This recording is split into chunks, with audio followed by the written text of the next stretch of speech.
Today in our training, we are going to learn what qualities a person needs to have in order to be a good leader or boss in an organization, and also how leaders impact other people directly. We are also going to learn styles of leadership. As a leader, you may use one particular leadership style or a combination of styles, depending on where you find yourself in your family, in a group, or in a situation. There are different types of leadership style. We have transactional, transformational, autocratic, and democratic. Transactional establishes predetermined rewards from achieving objectives. Transformational emphasizes establishing and accomplishing goals.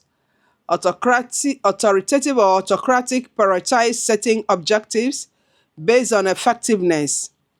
Participative leadership or democratic leadership works to hear team members' opinions and incorporate them. And finally, delegative leadership or free reign. Remember, our values guides our vision for a better future. With community solidarity, there is deep sense of unity, cooperation, and mutual support among individuals and families, emphasizing the importance of collective progress. With self-determination, there is strong belief in the right to govern themselves and determine their political, economic, and cultural destiny. Resilience and perseverance is necessary. This is the ability to endure hardship, adapt to challenges, and strive for progress despite systemic oppression and adversity. Most people believe in strong spiritual and faith that guide personal and collective actions, which will offer them hope and strength in difficult times. There must be accountability and integrity, which upholds honesty, transparency, and responsibility in personal, communal, and leadership roles. First of all, we start with authoritative leadership. It could also be called autocratic leadership. Autocratic leadership centralizes power in the leader, resulting in top-down communication and strict control over decisions and procedures. This very style enables rapid decision-making and clear direction. It is also beneficial in crisis and highly regulated environments, which are often limited to others' inputs or creativity. And this may lead to people's low morale, decreased stress, and higher turnover in the long run. When the leader has all the authority and power, it is called autocratic leadership. The followers or those who are with her or him do not participate. The leader has complete authority and takes responsibility of everything. The leader also determines the planning, policy, and other operational procedures alone. They organize the entire workshop environment and they want the staff to work their instructions without question or suggestion or opinion. An autocratic leader believes in and practices authoritarian leadership. There are features of autocratic leader or leaders. They take their decisions and overlook others' opinions. They have complete control over how they lead the members. They are very strict when it comes to rewards and punishments or consequences. Autocratic leadership relies on negatively affecting practices. They do not provide complete information to others or followers or maybe their assistants. They carefully specify each task and set strict work standards for their subordinates. This implies that subordinates or employees or members that are working with these leaders are obligated to perform specific tasks assigned to them. We have the advantage of autocratic leadership. It is beneficial in the case of emergency or during war. It works better when the others or workers are not organized or they don't know what they are doing. There is no requirement for skilled work in autocratic leadership. We have untrained individual workers who can utilize the leadership style. It is a quick way to make decisions because one individual decides on behalf of the entire group members. So other group members do not have opinion or don't have the opportunity to make decisions also or contribute to the decisions. So decision making lies solely on the leader in the case of autocratic leadership. We have the disadvantages of autocratic leadership. In an autocratic style of leadership, other members or subordinates are excluded from decision making. Just like I said, it places little emphasis on the proper appraisal of others' performance. Group members or the employee, as the case may be, their morale are always low and will be low because their input is not needed. There is no opportunity for management advancements.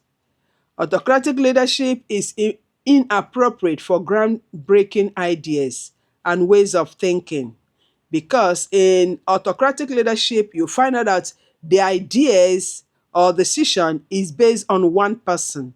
So basically, you can't get different ideas and you can't get the best, idea in the group. So it's basically on one person, on one person's ways of thinking. So one another disadvantages of autocratic leadership, it has a negative motivation forces that the other members or groups to do their task. Another style of leadership is the participative leadership. It's called the democratic leadership. When authority and decision-making rights are decentralized to those who depend of you as a leader or dependents. This is called democratic. Their dependents take an active role in the process. The leader and the group members work together to develop and implement plans and policies and other operational procedures. They organize the entire workplace or meeting or group democratically. We have the features of a democratic leadership. A democratic leader delegates authority according to the individual's capacity. All members participate in decision making. The importance of human value is also considered. A democratic leader enforces flexible work standards and set goals to perform and achieve success. A democratic leader places greater emphasis on results rather than on action and will motivate others to achieve that. The advantages of a democratic leadership. There is effective communication among individuals, which is being emphasized. Other members are delighted and their morale are always improved.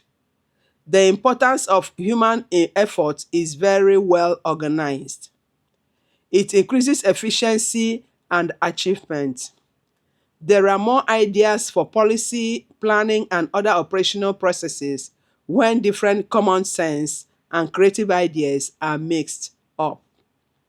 So, in other words, in a group where where all the members participate in decision making is very, very important. And also, members gain substantial freedom of action, which aids in personal development and provides an excellent opportunity to maximize their strengths because the members are reorganized and they are valued. The disadvantages of democratic leadership. It has a long time to make a decision, yeah, because in the very group, every member is expected to make his or her own suggestion, set their own opinion. So here we should have experienced members, to be able to participate. Otherwise, a democratic leadership is not meant for unexperienced members. It is not appropriate also if the followers are uneducated or lack discipline. The third leadership style is delegative leadership. This leadership style, characterized by the complete delegation of authority and accountability to subordinates, is also known as free rein. The leader that embraces this concept is a laissez-faire leader. Free rein leadership allocates authority to subordinates. Consequently, the leader refrains from participating in planning or policy making. This leadership style is highly effective when all members are aware of their roles and responsibility. The features of delegative leadership are: subordinates make all the decisions, they are self-motivated and self-controlled, their leader gives resources, tools, and knowledge to those who work for them. Finally, the boss doesn't have any say in making plans and policies. The advantages of delegative leaderships are: the work environment is established and personnel or people are at ease with their responsibilities due to their decision-making authority. The workforce is well versed in the field due to the abundance of opportunities for professional growth. The subordinates' idea and skills are completely utilized because they are professionals and well experienced. The disadvantages are: leaders' contributions are ignored. Subordinates are not always self-directed in their actions. Finally, the leader's directives should not be communicated to the subordinates.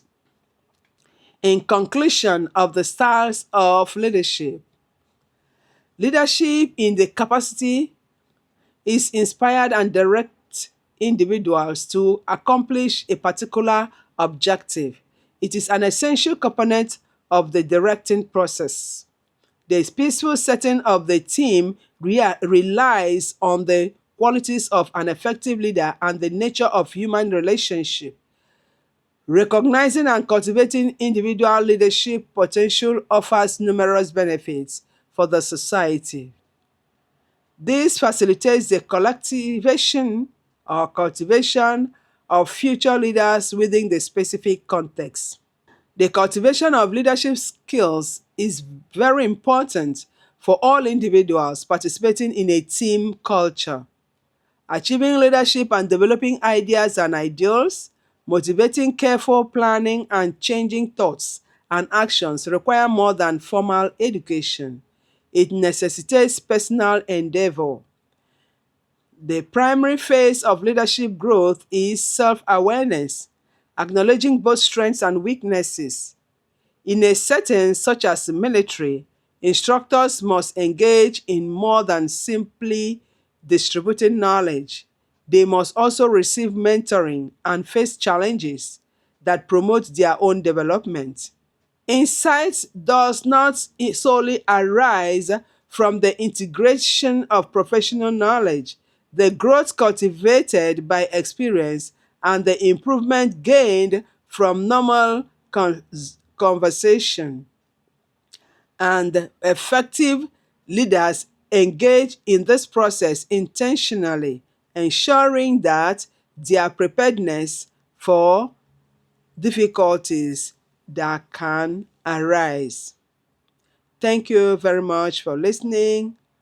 Like, share for others to learn the importance of leadership and also the appropriate leadership style that could be, inculcated in a team culture environment.